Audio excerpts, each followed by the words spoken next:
Hello guys, welcome back or welcome if you are new. It's Christian from Emotions in Wine. Finally, after a few months with a good season, a trip out in the countryside of Hungary, north of Balaton Lake, Somló. This is, as you can see, a lone volcano standing in the middle of the plains, not far from Balaton Lake, but still a bit north. It's a special place with a lot of history to talk about, and we will discover all of this during this video, and we will meet one of the two probably most representative guys, Istvan Spiegelberg, who started as an hobbyist winemaker, curious enough. So he's a character, will be an interesting visit, but let's start from the tour around the volcano. So it's 430 meters high. The vineyards go up to 300 something.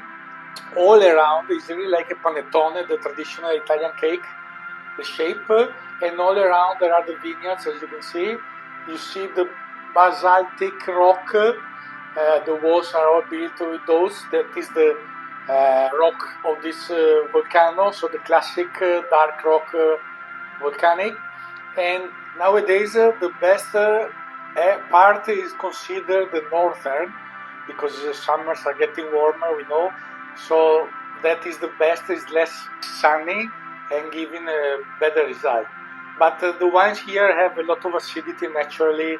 In the old days, they were always aged many years before drinking. So it's a very special place. Farc is the most representative grape, really indigenous of this place. You don't find it basically anywhere else, but of course they have also Harschlevellu, Furmint, so the two main of Tokai, plus others, a bit of Chardonnay, a bit of Vesch Riesling, so Olas Riesling as it's called in Hungary. You see how peaceful it is. Wonderful day to go there, temperature, clear sky, very little population on the top of the hill. Most of the vineyards are around 200, 300 meters, and there are few houses spread around, as you can see, and there is no even current water.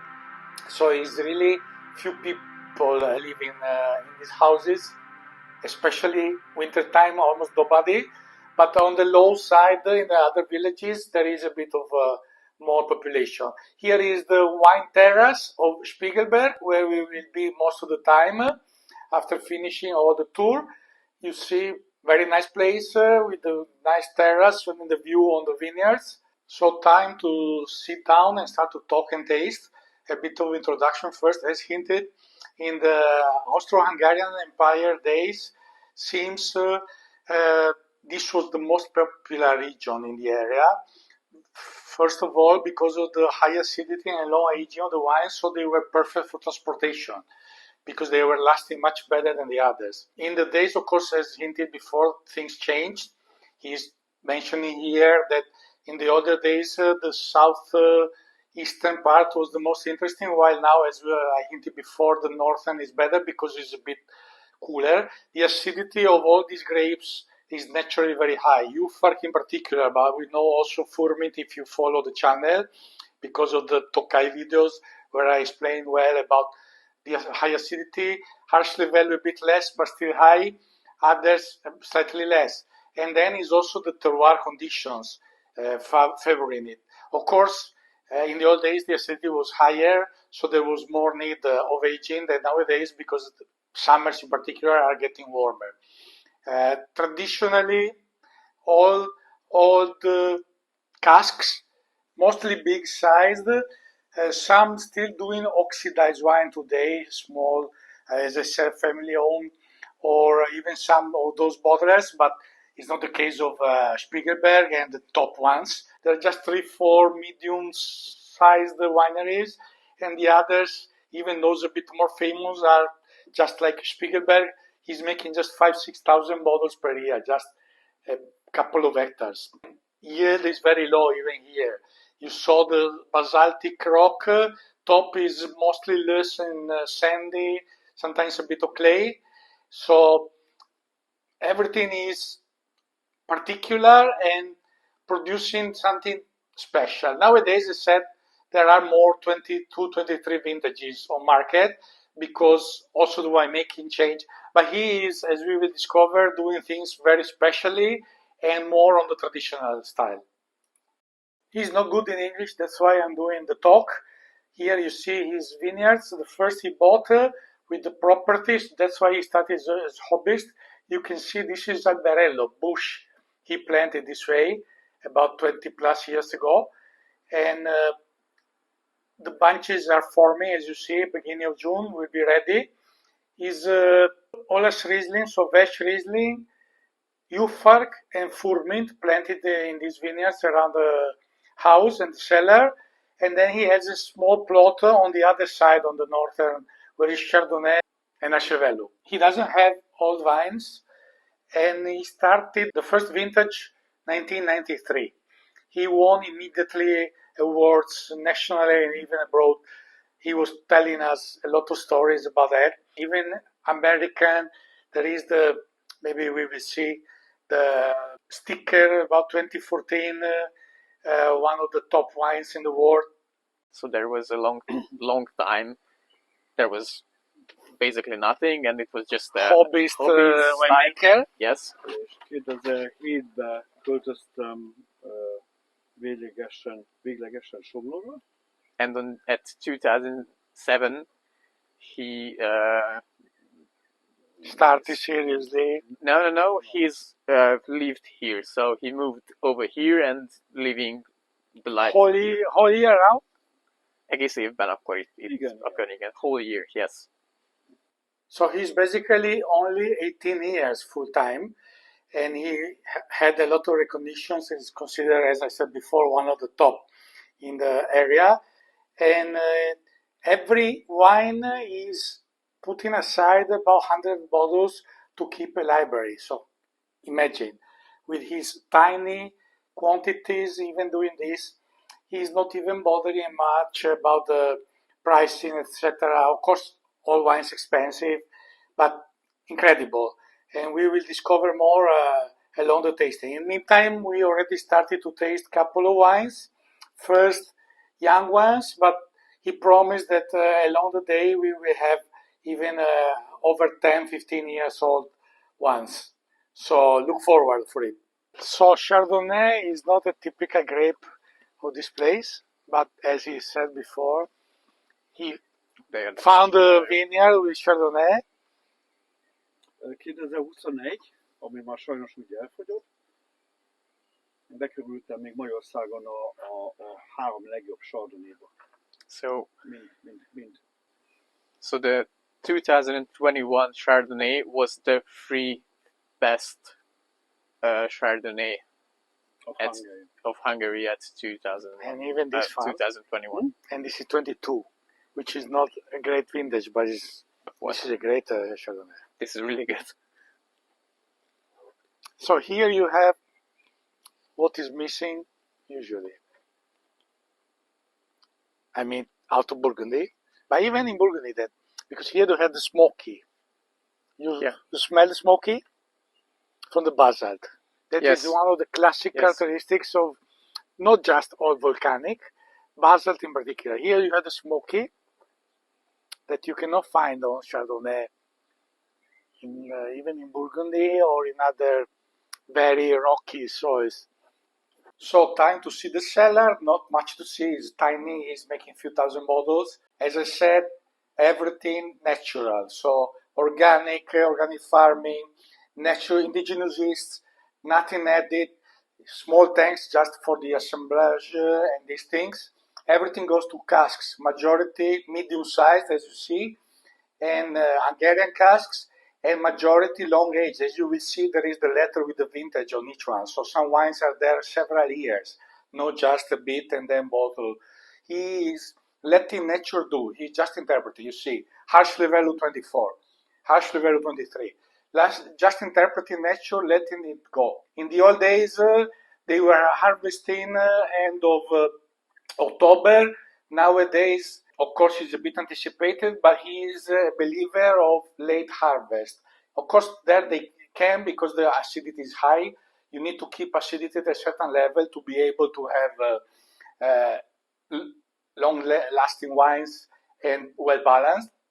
So he's really an artist who didn't study, who just learned from nature and over time developed all these beliefs. So he's doing something very incredible. Honestly, already quite impressed. As said, he's a character, also funny with jokes. He didn't answer to many of my questions about the winemaking, but it is also his approach. He's just doing things with no rules as he feels. So as you saw, some wines, a different vintage, different treatment, different. He said, I don't bother until I feel it is fine. So it's really a creative approach, which I love in general. Of course, he's a bit unpredictable. Even he has different vintages on the market in the same moment. We started trying UFARC, so the most representative, only young vintages, because probably there also he sold the back ones. He's the most famous grape from the place. Others, he has very old vintages besides the library that I mentioned. So really incredible, even in his tiny size, that he's able to do things this way. So far an outstanding experience.